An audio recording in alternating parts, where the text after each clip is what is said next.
Hello, Rod, Broken Nickel Garage, your wrenches and wilderness guy. So today we're going to be replacing the rear top rack with a Tusk. And what I like about it, it feels pretty robust. The thickness is pretty decent. It's aluminum, weight's not bad. It's pretty lightweight, but it's these lashing points. I think this is a solid upgrade. Time will tell, because I'm just putting it on, and I just want to say this is not sponsored. I get no kickbacks. I ordered this through Rocky Mountain ATV. I think they're a great company. I've had the best luck with them. Been using them for a little over a year for a lot of stuff. So I just got to go through a quick install.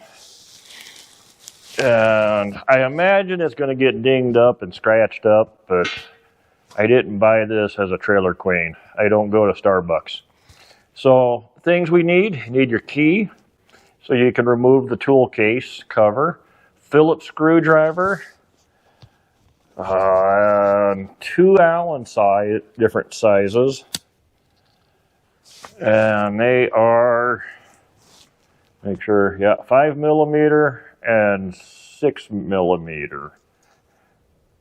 And the ones I'm using are Napa brand. Woo! Oh, grabbed the wrong one. Okay. Then, like I said, you'll need a Phillips screwdriver. You can use an Allen key or a ratchet. Today, here's my ratchet. It's actually Icon Harbor Freight. This lives in my service truck, and it gets used heavily. I've had it now for about probably a year. It's got 90 teeth, and it's been great. All right, so let's get this out of the way. So first thing we're going to do is, got our lid out of the way, we're going to pull the tool pouch out, and then we've got 3 screws for our part of our striker plate. We're going to pull these 3 screws out. Sorry, I do not have a camera crew. I'm a one-man band.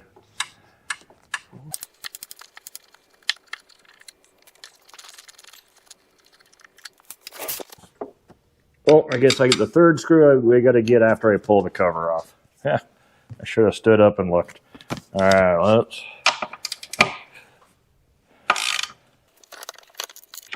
The kit does come with new bolts. Looks like a pretty nice hardware kit. One other thing I will use is some blue Loctite, just to keep things from vibrating loose.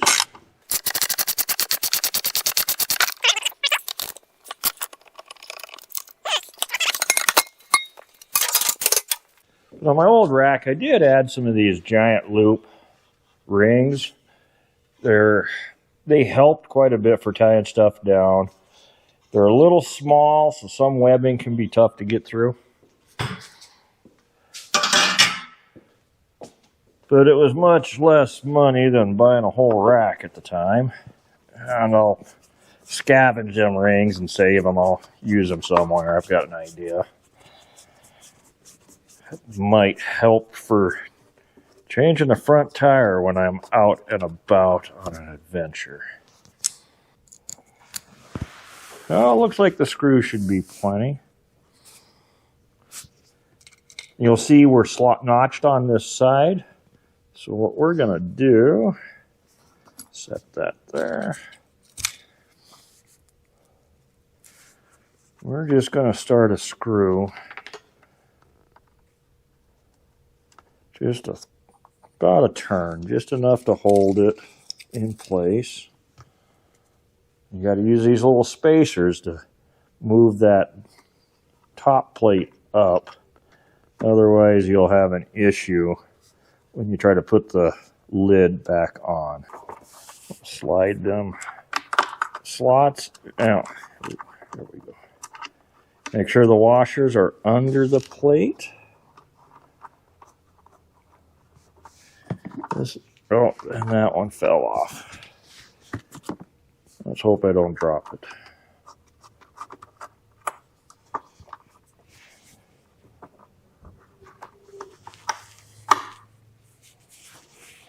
You could probably put a little dab of grease to help hold it in place. Just snug them down. It's not a heavy-duty piece by any means, and we're screwing into plastic, so don't go all John Wayne on it. All right, there's that. Let's get that out of the way. We're going to put a little Loctite on these bolts, because I don't like stuff coming loose, and we're just using blue 242. It's kind of medium strength. I don't think I would use red, personally. Red's pretty strong. We just want to keep it from rattling and coming loose. I'm going to set the two front spacers on. Hopefully don't fall off.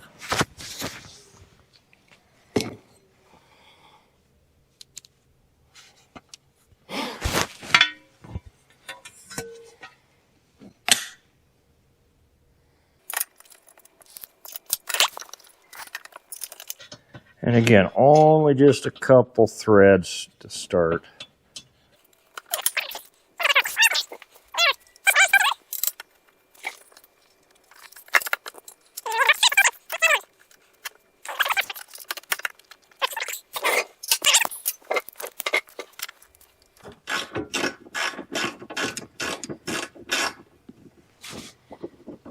This is why I like flex head ratchets. Kind of use them as a speed wrench.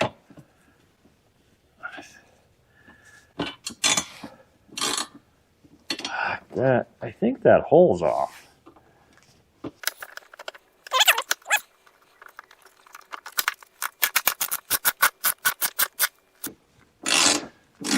wonder if my rack's bent or if their holes are off.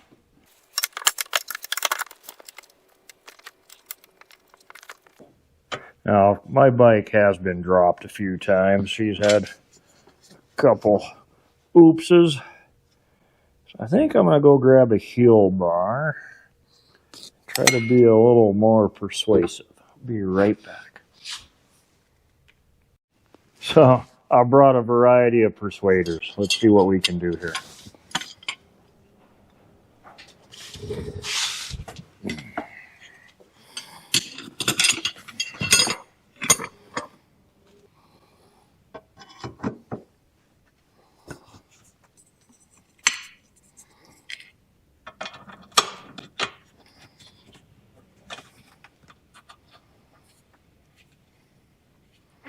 I might have buggered a thread just a little bit.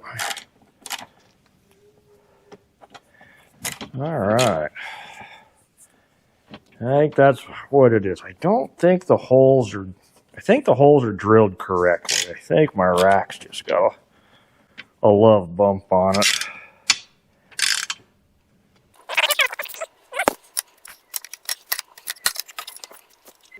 Just gotta find the sweet spot there.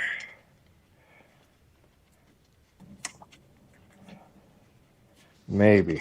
Let's see what that looks like.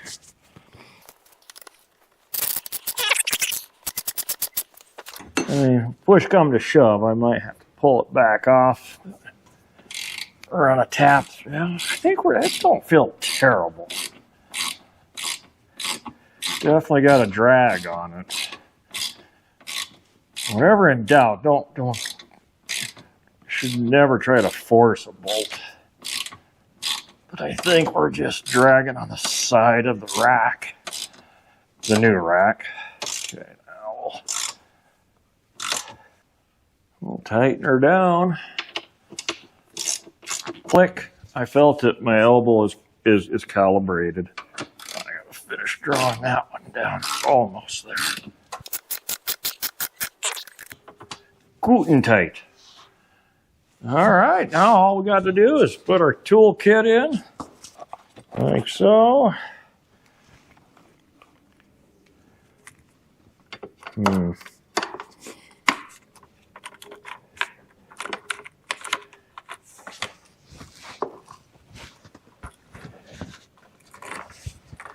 have to figure out what's going on with that.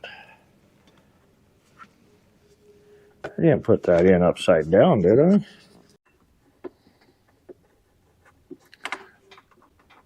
So my key did not want to fully lock, so I've been kind of playing with this. And what I'm running into is the height is not quite perfect. So when the key goes to lock, I'm catching the rubber snubber there to... So I'm going to see if I've got some little washers that I can add a little more spacing to. So I'm going to add just two little of these small, I suppose they're a 5mm washer. Okay, that one will be easier. I'm just going to add them to the one side. I think it's really close. Definitely not perfect. That's the thing with aftermarket parts. You always run into some doodad that just doesn't want to cooperate. Don't get mad. Just examine. Figure out what you need to do to make it right. Okay, at the moment I'm not going to do Loctite. Again. We're just going to test fit, and I probably should have test fitted it first. But that's all right.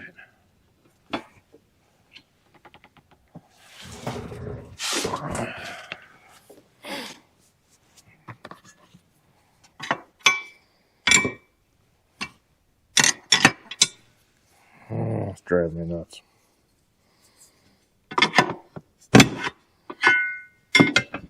Just need a tiny bit of height.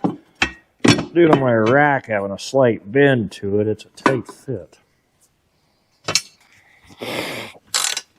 And that might be some of my interference on my latch. My rack that I'm mounting to could have just a tiny bit of twist and kicking the angle just a little funny.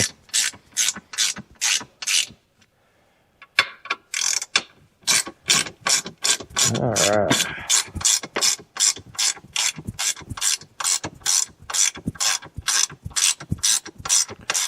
Well, here in a moment, if I'm happy with the fitment of the toolbox lid, I'll pull everything back, the screws back out, and there we go. But I don't like that. I don't know, what am I going to do with that? Sure, that definitely is loose there, more so than it was before. Maybe I'm OCD. I don't like a lot of rattles. So we seem to have a larger air gap under this plastic tong or thumb latch that would slide in, but as you can see, I'm not too happy with that fitment. So I mean, the simple fix, wrap a bunch of black tape around this. But I think what I'm going to try, I've got some heavy wall heat shrink tubing. Could probably use a piece of rubber tubing or hose. I don't know if this will work or not. We're experimenting. Of course, be careful. Don't burn your fingers. Don't melt your toolbox lid.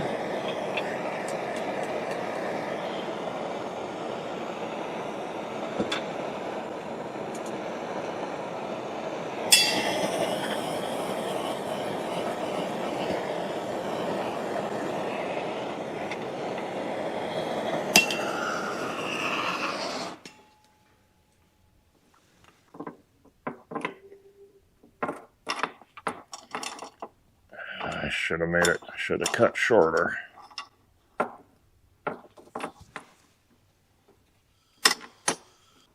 Oh, I can live with that. Can you? That's working. It's not pretty, but it's out of sight. Sometimes we're just not building a piano. We just got to make it function. All right, so I think we'll pull these screws, Allen bolts back out and reapply some Loctite. So what's neat about Loctite, it's anaerobic. What does that mean? It means once you tighten it down and all the oxygen is expelled, it begins to cure and set up. At first week of November, winter is coming, and that is a bummer for us motorcycle riders here in Montana. Most guys are putting their bikes away. All right, we are just about together.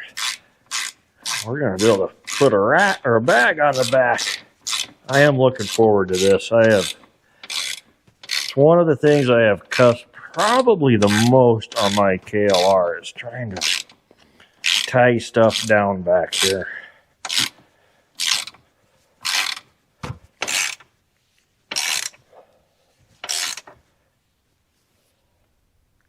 Yeah, it feels good. That one's definitely good. All right, so I mounted up a 30-liter tail bag, lashed on both sides, up and over. Pretty snug. I don't have it really wrenched down, and I like these front because I'm able to run my compression straps through that rack. Check that out. That bag will not go anywhere. No more bag dancing on the back of my machine. You know, initial opinion of the Tusk rack is I'm giving that a thumbs up. The bag on top is a Rhino Walk brand. Yeah, Rhino Walk, 30 liters.